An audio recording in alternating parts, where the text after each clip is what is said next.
नमस्कार।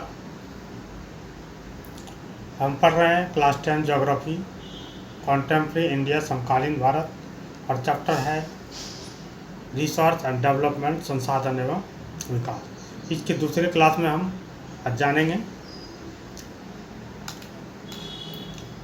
भारत में संसाधन नियोजन।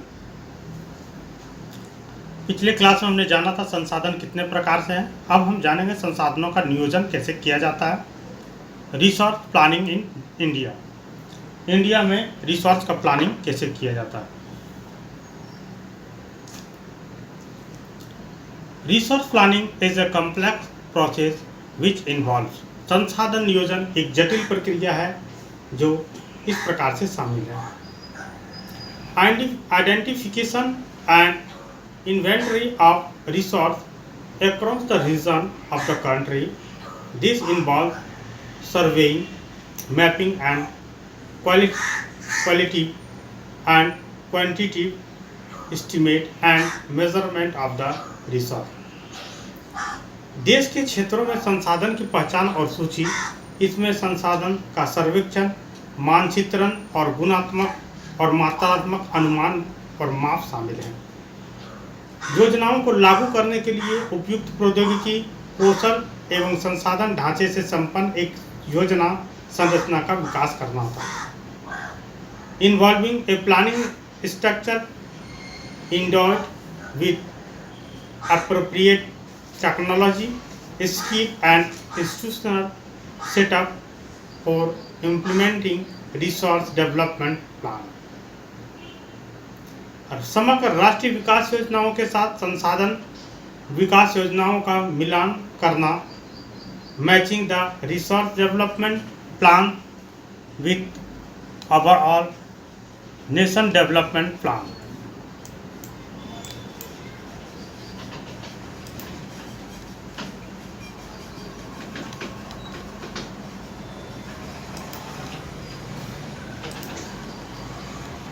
India has made concerted effort of achieving the goal of resource planning right from the first 5-year plan launching after independence। आज़ादी के बाद शुरू की गई पहली पंचवर्षीय योजना से ही भारत ने संसाधन नियोजन के लक्ष्य को प्राप्त करने के लिए ठोस प्रयास किए। आपको बता देना चाहते हैं कि जब भारत आज़ाद हुआ, कांग्रेस की सरकार बनी। कांग्रेस की सरकार में एक नई योजना के तहत पंचवर्षीय योजना का विकास किया गया, जिस पंचवर्षीय योजना के तहत 5 वर्षों का एक टारगेट लिया जाता था और इन 5 वर्षों में प्लान किया जाता था कि कौन कौन से योजनाओं पर काम किया जाना चाहिए और कैसे कैसे विकास किया जाना चाहिए। ये एक अच्छी पहल थी देश के विकास के लिए और बहुत ही ज़्यादा विकास हुआ। बट आज के शासनकाल में अभी बीजेपी की शासनकाल है और इस शासनकाल में ऐसी योजनाओं से लोग वंचित रह रहे हैं। ठीक है ना, कोई भी ठोस कदम नहीं उठाया जा रहा देश के विकास के लिए। बट हम लोगों ने देखा है कि पंचवर्षीय योजनाओं के तहत बहुत ज़्यादा देश का विकास होता है।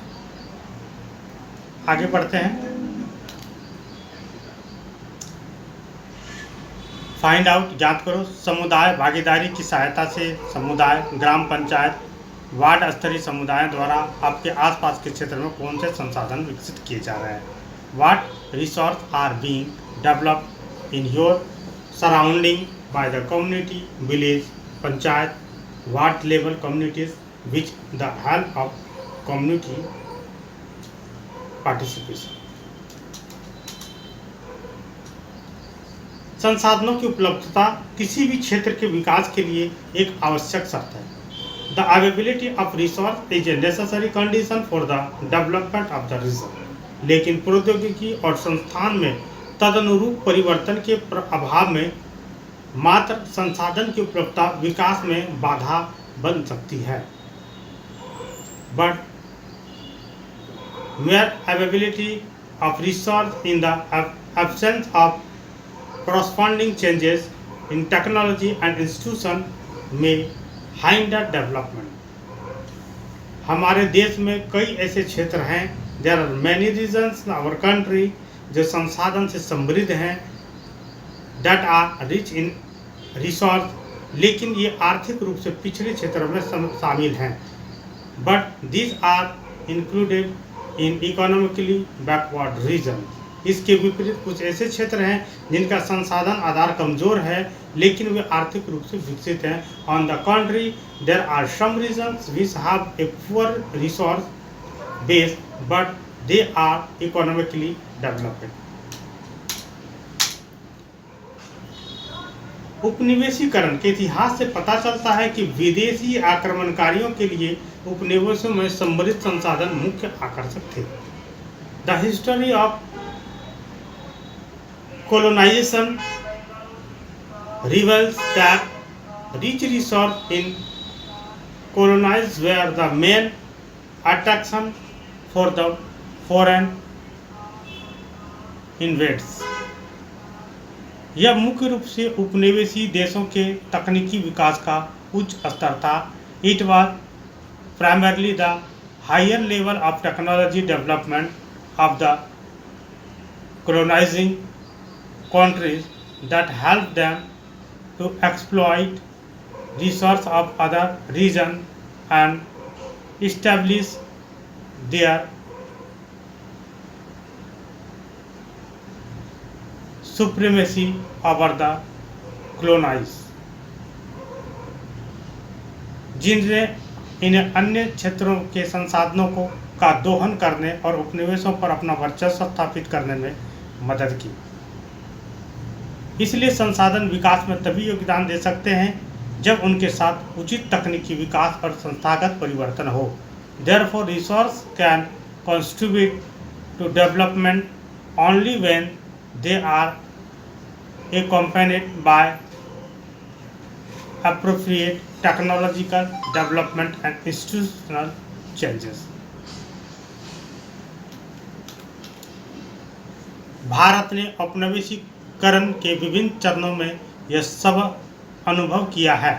India has experienced all this in different phases of colonization। Therefore, in India, development in general and resource development in particular does not only involve the availability of resource but also the technology, quality of human resource and the historical experience of the people। इसलिए भारत में विकास सामान्य रूप से और विशेष रूप से संसाधन विकास में न केवल संसाधनों की उपलब्धता शामिल है बल्कि प्रौद्योगिकी, मानव संसाधनों की गुणवत्ता और लोगों के ऐतिहासिक अनुभव में भी शामिल है।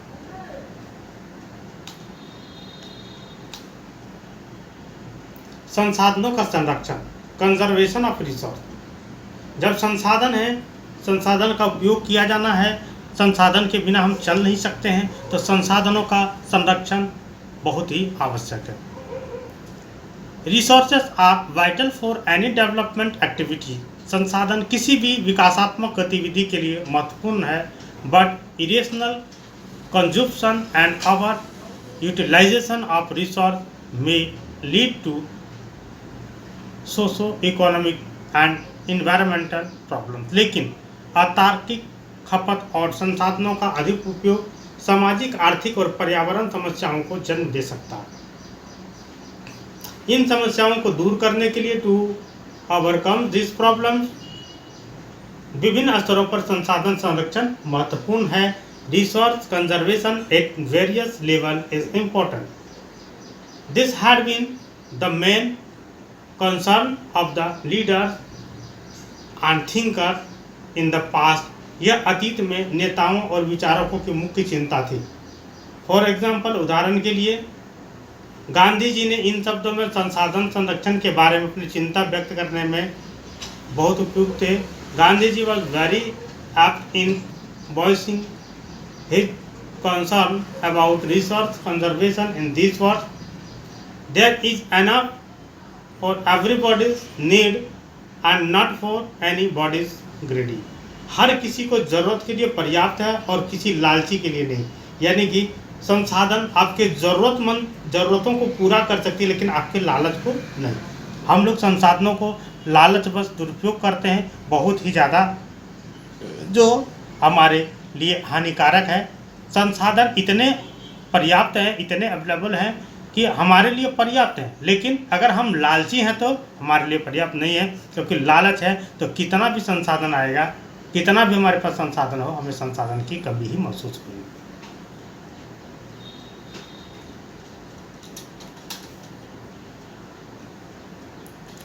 He placed the greedy and selfish individuals and exploitative nature of modern technology as the root causes for research depletion at the global level.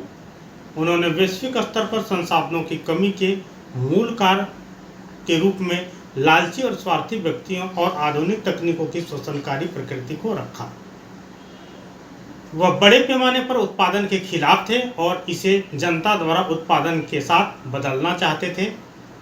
He was against mass production and wanted to replace it with the production by the masses.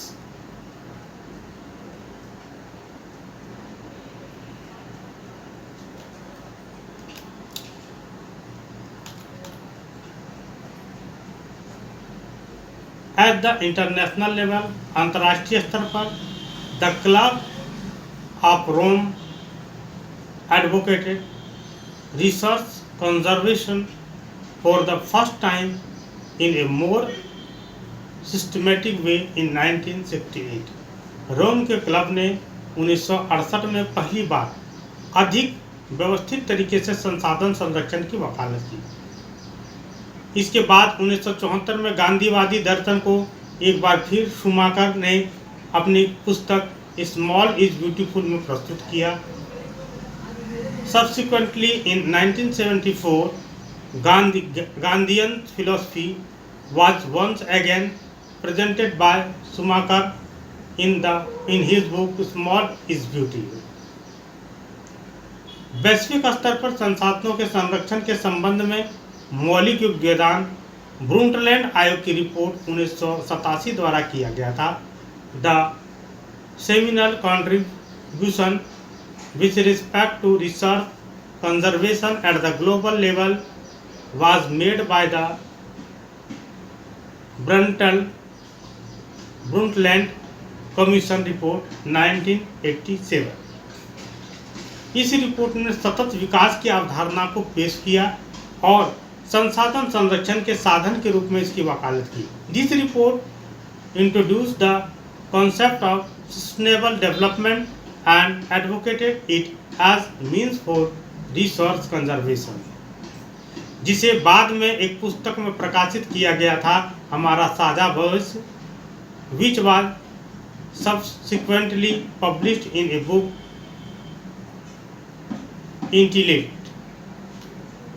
entitled। अब है land resource, भूमि संसाधन। हम भूमि पर आते हैं, we live on land. हम अपनी आर्थिक गतिविधियां भूमि पर करते हैं, we perform our economic activity on land, और हम इसका विभिन्न तरीकों का उपयोग करते हैं, and we use it in different ways. इस प्रकार भूमि अत्यंत महत्वपूर्ण प्राकृतिक संसाधन है। This land is a natural resource of utmost importance. यह प्राकृतिक वनस्पति, वन्य जीवन, मानव जीवन, आर्थिक गतिविधियों, परिवहन और संचार प्रणालियों का समर्थन करता है। It support natural vegetation, wild life, human life, economic activities, transport and communication system. However, हालांकि land is an asset of a finite magnitude, भूमि एक परिमित परिमाण की संपत्ति है। Therefore it is important to use the available land for various purpose with careful planning. इसलिए सावधानी पूर्वक योजना के साथ विभिन्न उद्देश्यों के लिए उपलब्ध भूमि का उपयोग करना महत्वपूर्ण है।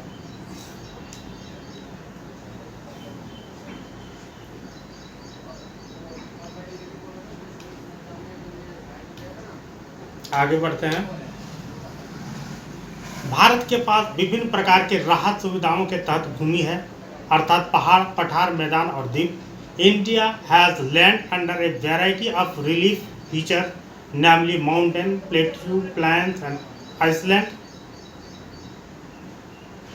About 43% of the land, लगभग 43% भूमि क्षेत्र,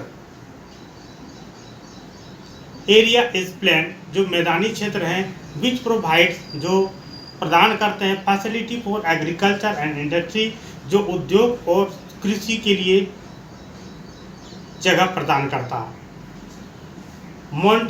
mountain account for 30% of the total surface area of the country. पहाड़ देश के कुल तथा क्षेत्र का 30% हिस्सा है। एंड इंश्योर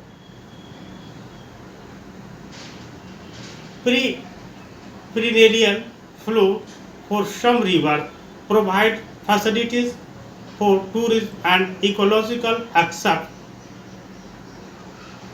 और कुछ नदियों 12 मासी प्रवाह को सुनिश्चित करते हैं, पर्यटन और पारिस्थितिक पहलुओं के लिए सुविधाएं प्रदान करते हैं, यानी कि 12 मास, सालों भर इसमें पानी चलते रहती है। देश का लगभग 27% क्षेत्रफल पठारी क्षेत्र है। About 27% of the area of the country is the plateau region. It possesses rich reserve of minerals, fossil fuels and forest.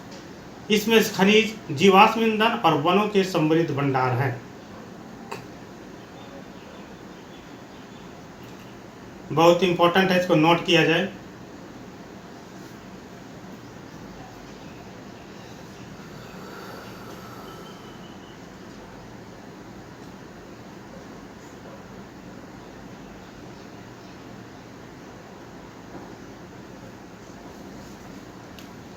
आगे बढ़ते हैं।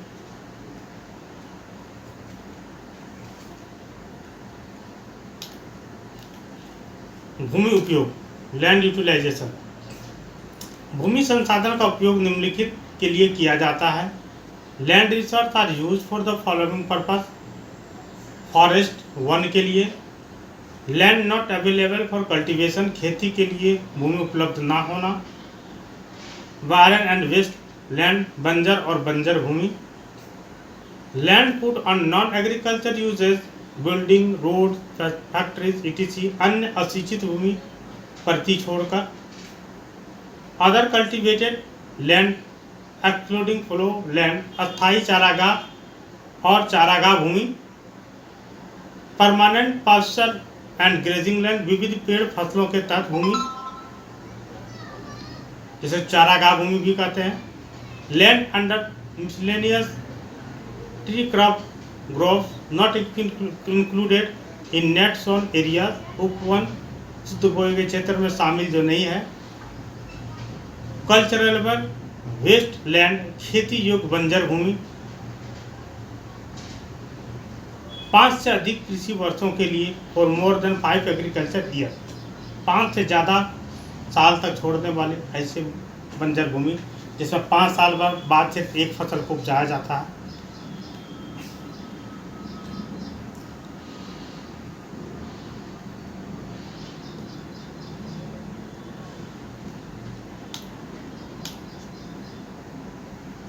फ्लो लेंथ, प्रति भूमि।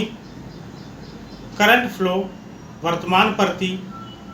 लेफ्ट विदाउट कल्टीवेशन और 1 और लेस देन 1 एग्रीकल्चर ईयर, बिना खेती के लिए के छोड़ दिए गए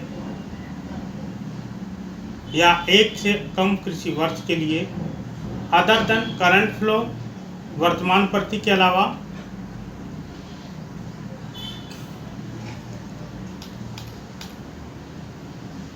net sown area, the physical extent of land on which crop are sown harvested is known as net sown area. सोया, शुद्ध बोया गया क्षेत्र, भूमि की भौतिक सीमा जिस पर फसलें बोई जाती है, उसकी फसल काटी जाती है, शुद्ध बोए गए क्षेत्र के रूप में जाना जाता है। Area sown more than once in an agriculture year plus net sown area is known as gross crop area. एक में एक से अधिक बार बोया गया क्षेत्र, कृषि वर्ष और शुद्ध बोया गया क्षेत्र है सकल फसल क्षेत्र के रूप में जाना जाता है।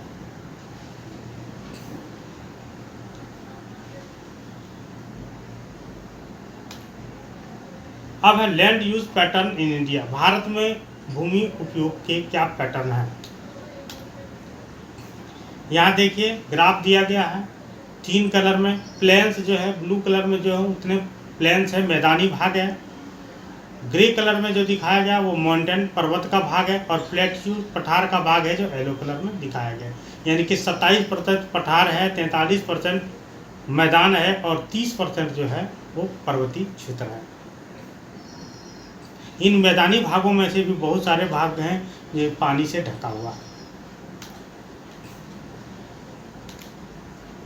Thus, use of land is determined both by physical factors such as topography, climate, soil type, as well as human factors such as population density, technological capability, and cultural and tradition etc. भूमि का उपयोग भौतिक कारकों जैसे स्थलाकृति, जलवायु, मिट्टी के प्रकार के साथ साथ मानव कारकों जैसे जनसंख्या घनत्व, तकनीकी क्षमता और सांस्कृतिक और परंपराओं आदि द्वारा निर्धारित किया जाता है।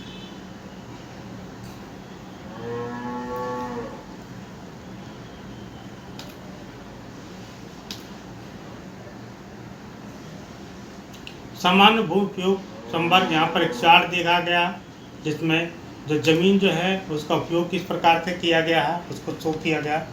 यहाँ देख रहे हैं फॉरेस्ट यानी कि वन, इस कलर से जो है वो गैर कृषि योजनाओं के अंतर्गत क्षेत्र में आते हैं, है ना। सभी का कलर अलग दिया गया है। गैर कृषि प्रायोजनों के अंतर्गत क्षेत्र, अस्थायी चारागाहों के तथा अन्य गोचर भूमि, ठीक है ना, ये 3.3% है। विविध वृक्ष फसलों तथा वनों के अंतर्गत क्षेत्र ये 3.6% है। कृषि योग्य बंजर भूमि ये 4% है। प्रति भूमि अतिरिक्त अन्य पुरातनी प्रति 3.6, वर्तमान प्रति 4.9 और शुद्ध बोया गया क्षेत्र ये जो है इसमें, यानी कि खेती योग्य जो जगह जमीन है वो ये है, यानी कि बड़े भाग खेती योग्य हैं।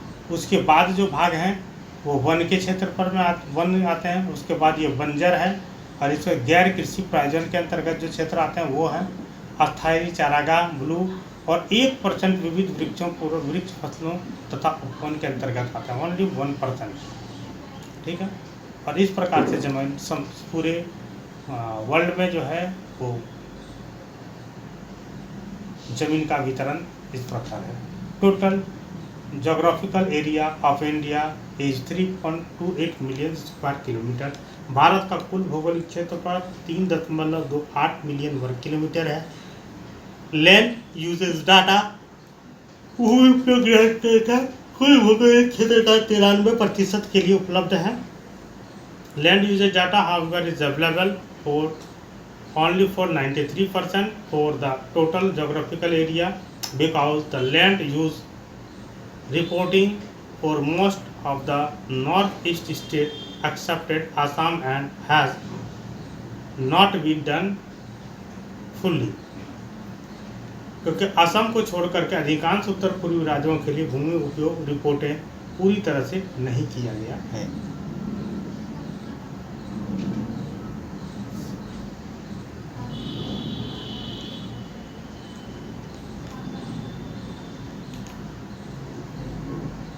इसके अलावा पाकिस्तान और चीन के कब्जे वाले जम्मू कश्मीर के कुछ क्षेत्रों का भी सर्वेक्षण नहीं किया गया है। Moreover some areas of Jammu and Kashmir occupied by Pakistan and China has also not been surveyed. अस्थायी चारागाह के अधीन भूमि की भी कम हो गई है। The land under permanent pasture has also decreased. हम इस चारागाह भूमि पर अपनी विशाल मवेशियों और आबादी को कैसे खिला सकते हैं और इसके क्या परिणाम हैं? How are we able to feed our huge cattle population on this pasture land, and what are the of it. Most of the other than the current fallow lands are either of poor quality or the cost of cultivation of such land is very high. वर्तमान प्रतिभूमि के अलावा अधिकांश भूमि या तो खराब गुणवत्ता की है या ऐसी भूमि की खेती की लागत बहुत अधिक है.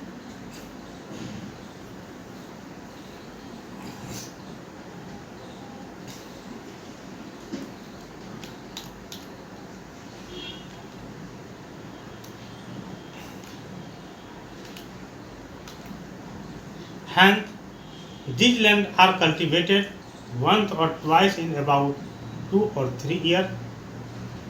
इस प्रकार की जमीन को 2 से 3 वर्षों में एक बार बोया जाता है.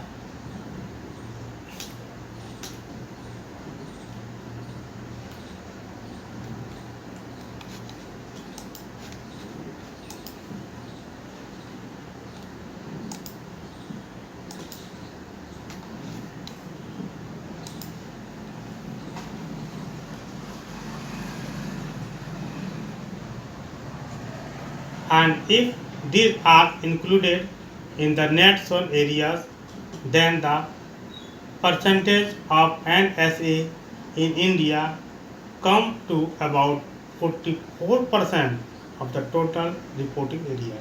इसलिए इन भूमि पर लगभग 2 से 3 वर्षों में एक बार खेती की जाती है और यदि इन्हें शुद्ध बोए गए क्षेत्र में शामिल किया जाता है तो भारत में NSA का प्रतिशत कुल रिपोर्टिंग क्षेत्र का लगभग 54% हो जाता है.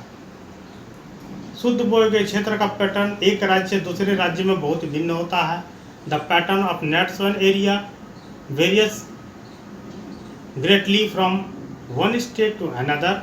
यह पंजाब और हरियाणा में कुल क्षेत्रफल का 80% से अधिक है. It is about 80% of the total area in Punjab and Haryana. और अरुणाचल प्रदेश, मिजोरम, मणिपुर और अंडमान निकोबार द्वीप समूह में and 80% total in Punjab Haryana and less than 10% in Arunachal Pradesh, Mizoram, Manipur and Andaman and Nicobar land. और अरुणाचल प्रदेश, मिजोरम, मणिपुर और अंडमान निकोबार द्वीप समूह में 10% से भी कम है. इस प्रकार से लैंड्स का बंटवारा किया गया. फॉरेस्ट एरिया, अब हम जानते हैं जंगली क्षेत्र.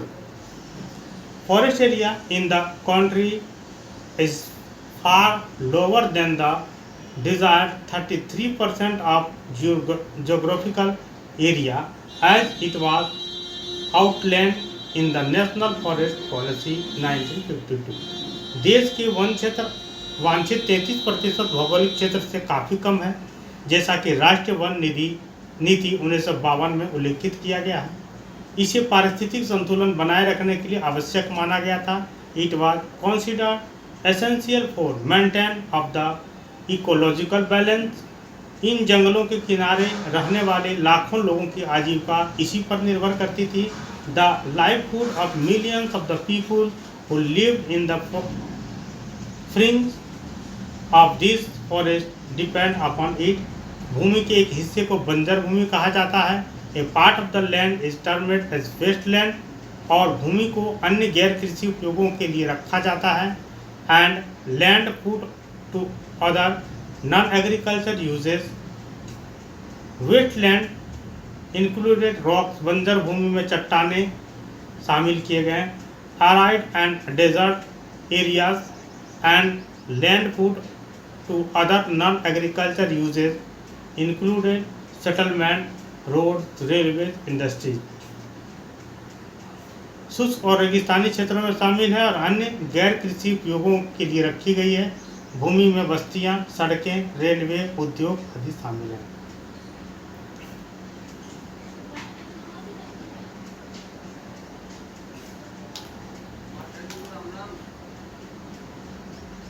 इसके संरक्षण और प्रबंधन के लिए उचित उपाय किए बिना लंबे समय तक भूमि के निरंतर उपयोग के परिणाम स्वरूप भूमि का क्षरण हुआ है. Constitution use of land over a long period of time without taking appropriate measurement to conserve and manage it has resulted in degradation, thus in turn has serious repercussions on society and the environment। बदले में इसका समाज और पर्यावरण पर गंभीर प्रभाव पड़ता है। अब है भूमि अवक्रमण और संरक्षण के उपाय, land degradation and conservation measure. We have shared our land with the past generation and will have to do so with the future generations too। हमने पिछली पीढ़ियों के साथ अपनी जमीन साझा की है और आने वाली पीढ़ियों के साथ भी ऐसा करना होगा। 95% of our basic needs of food, shelter and clothing are obtained from land। भोजन, आवास और वस्त्र की हमारी मूलभूत आवश्यकताओं को का 95% भूमि से ही प्राप्त होता है। Human activities have not only brought about degradation of land but have also aggravated the pace of natural forces to cause damage to land। मानव गतिविधियों ने न केवल भूमि का क्षरण किया है बल्कि भूमि को नुकसान पहुंचाने वाली प्राकृतिक शक्तियों की गति को भी तेज किया है।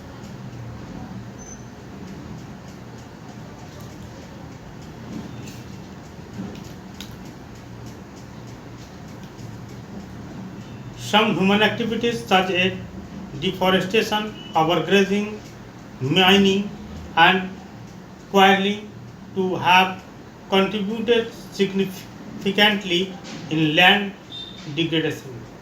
कुछ मानवीय गतिविधियों जैसे वनों की कटाई, अधिक चराई, खनन और उत्खनन से भी भूमि क्षरण में महत्वपूर्ण योगदान दिया है। Mining sites are abandoned after excavation work is completely, leaving deep scratches and traces of our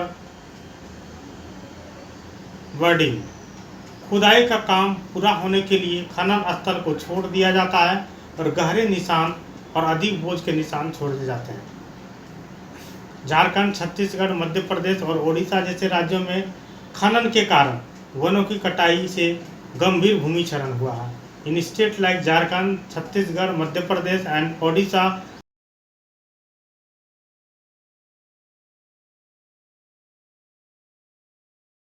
have caused severe land degradation।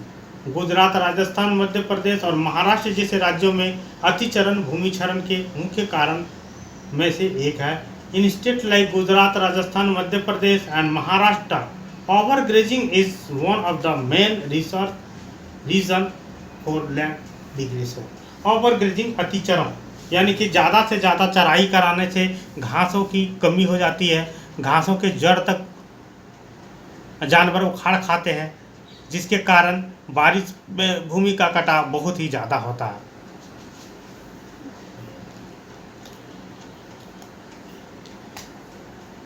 In the state of Punjab, Haryana, western Uttar Pradesh, over irrigation is responsible for land degradation due to water logging leading to increase in salinity and alkalinity in the soil। Punjab, Haryana, पश्चिम उत्तर प्रदेश राज्यों में जल भराव के कारण भूमि क्षरण के लिए अत्यधिक सिंचाई जिम्मेदार है, जिससे मिट्टी में लवणता और क्षारीयता में वृद्धि होती है। खनिज प्रसंस्करण जैसे सीमेंट उद्योग के लिए चूना पत्थर को पीसना और सिरेमिक उद्योग के लिए कैल्साइट और सोपस्टोन वातावरण में भारी मात्रा में धूल पैदा करते हैं। The mineral processing like grinding of limestone for cement industry and calcite and soapstone for chemical industry generate huge quantity of dust in the atmosphere.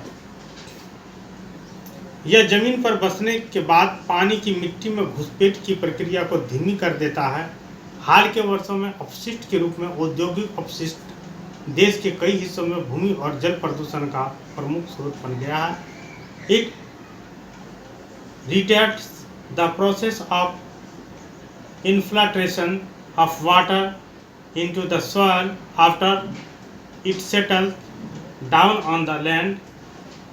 In recent years, industrial effluent as waste have become a major source of land and water pollution in many parts of the country.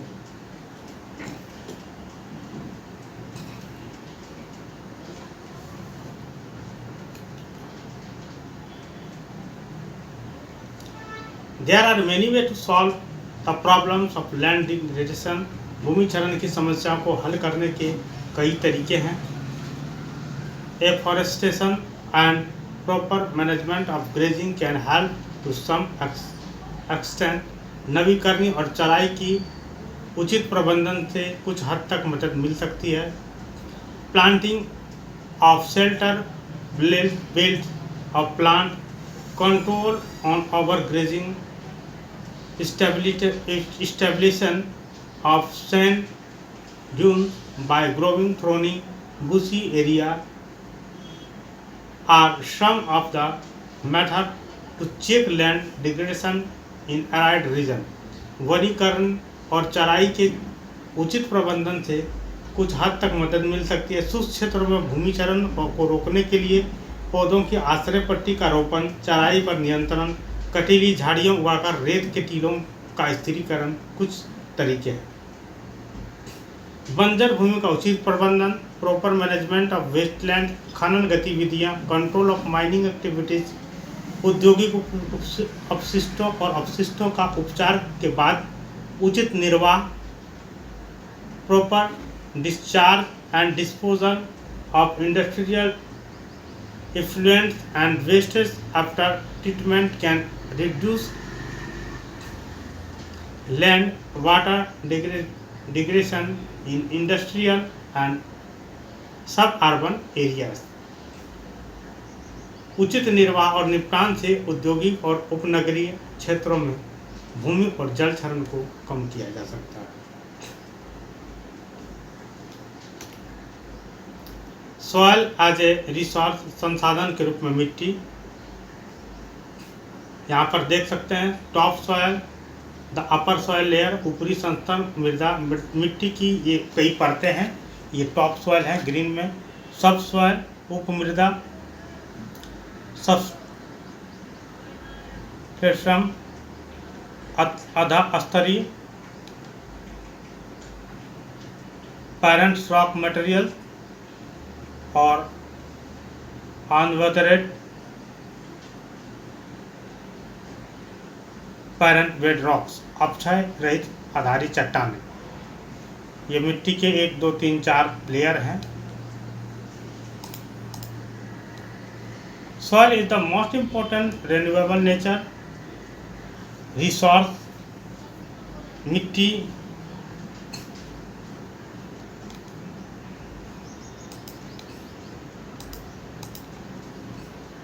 Soil is the most important renewable nature resource. मिट्टी सबसे महत्वपूर्ण नवीकरणीय प्राकृतिक संसाधन है। It is the medium of plant growth and support different type of living organism on the earth. यह पौधों के विकास के माध्यम है और पृथ्वी पर विभिन्न प्रकार के जीवों का समर्थन करता है। The soil is living system. मिट्टी एक जीवित प्रणाली है। It takes millions of years to form soil up to a few centimeter in depth। 1 centimetre की गहराई तक बनाने में लाखों वर्षों तक लग जाते हैं। रिलीफ, पेरेंट रॉक और bed rock, climate, vegetation and other forms of life and time are important factors in the formation of soil. कुछ सेंटीमीटर गहराई तक मिट्टी बनने में लाखों वर्ष लग जाते हैं उच्चावचन, मूल चट्टान या आधार चट्टान, जलवायु, वनस्पति और जीवन के रूप अन्य रूप और समय मिट्टी के निर्माण में महत्वपूर्ण कारक हैं।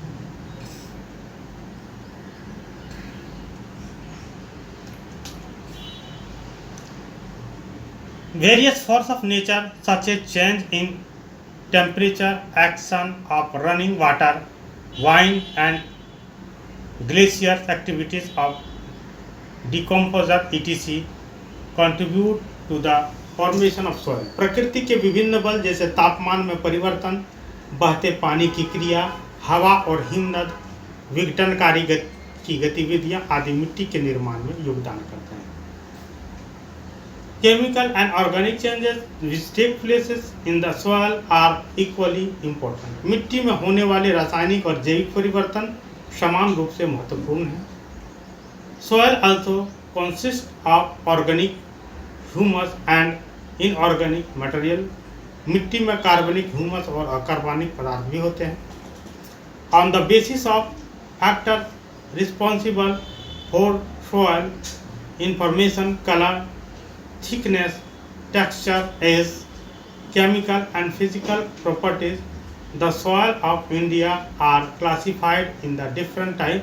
मिट्टी के निर्माण, रंग, मोटाई, बनावट, आयु, रासायनिक और भौतिक गुणों के लिए जिम्मेदार कारकों के आधार पर भारत की मिट्टी को विभिन्न प्रकारों में वर्गीकृत किया गया है।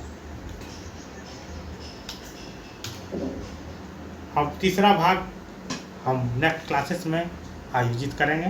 तब तक के लिए धन्यवाद। All the best.